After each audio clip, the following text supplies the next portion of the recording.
On va s'intéresser aujourd'hui à la façon de résoudre une équation trigonométrique.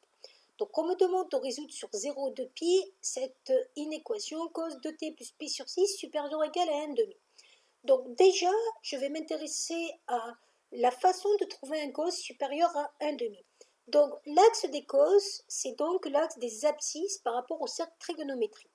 Donc ce cercle trigonométrique est un cercle orienté dans le sens positif qui est le sens inverse des aiguilles d'une montre et son rayon est égal à 1, ce qui permet d'avoir comme ceci un repère d'unité 1 par rapport au cercle trigonométrique.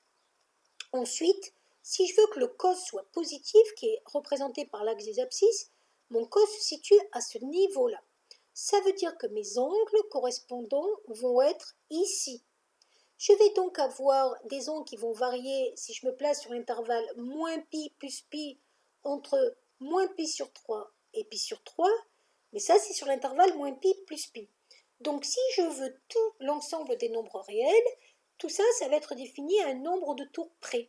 Or, un tour, c'est 2 pi radians. Donc je peux dire que cet angle-là, 2 pi plus pi sur 6, va être compris entre moins pi sur 3 plus 2 pi et pi sur 3 plus 2 pi, k appartenant à z. Donc je répète, l'axe des cos est ici, le 1,5 est ici, ça correspond à pi sur 3 au niveau de l'angle en haut, moins pi sur 3, et comme je veux un cos plus grand que 1,5, je vais donc être dans la partie ici, entre moins pi sur 3 et pi sur 3.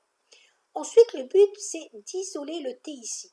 Donc je vais d'abord faire passer le plus pi sur 6 de chaque côté, entre guillemets, en faisant moins pi sur 6 partout.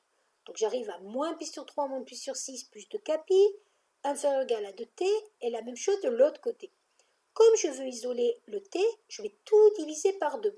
Donc ça va me donner ici moins 3 pi sur 6, plus, alors là pardon, je n'ai pas encore divisé par 2, j'ai réduit au même dénominateur, donc moins 3 pi sur 6 plus 2 pi, et là pareil, j'ai réduit au même dénominateur, pi sur 6 plus 2 pi. Je divise tout par 2, j'arrive donc après simplification à t compris entre moins pi sur 4 plus pi, k étant un entier relatif, et pi sur 12 plus pi. Mais je n'ai pas tout à fait répondu à la question. Là, en gros, j'ai toutes les solutions. Mais moi, je veux les solutions qui sont entre 0 et 2 pi. Donc, je vais me débrouiller pour prendre des valeurs de k pour que ça soit entre 0 et 2 pi. Donc, pour k égale 0, je vois que ici, ça fait 0, il me reste moins pi sur 4 et pi sur 12. Mais comme je suis entre 0 et 2 pi, je vais prendre que la partie entre 0 et pi sur 12. Pour k égale 1, ça va me donner l'intervalle moins pi sur 4 plus pi sur 12 plus pi. Ici, je suis bien de toute façon entre 0 et 2 pi. Et pour k égale 2, je vais avoir moins pi sur 4 plus 2 pi et pi sur 12 plus 2 pi. Mais comme je dépasse l'intervalle 2 pi, je vais juste aller jusqu'à la partie qui va jusqu'à 2 pi. Donc vous voyez qu'ici, j'ai 3 intervalles solutions. Pourquoi je n'ai pas pris k égale moins 1? Parce que quand je prenais k égale moins 1, je partais de l'intervalle 0 de pi, et à partir de k égale 3, je suis parti de l'intervalle 0 de pi. Voilà.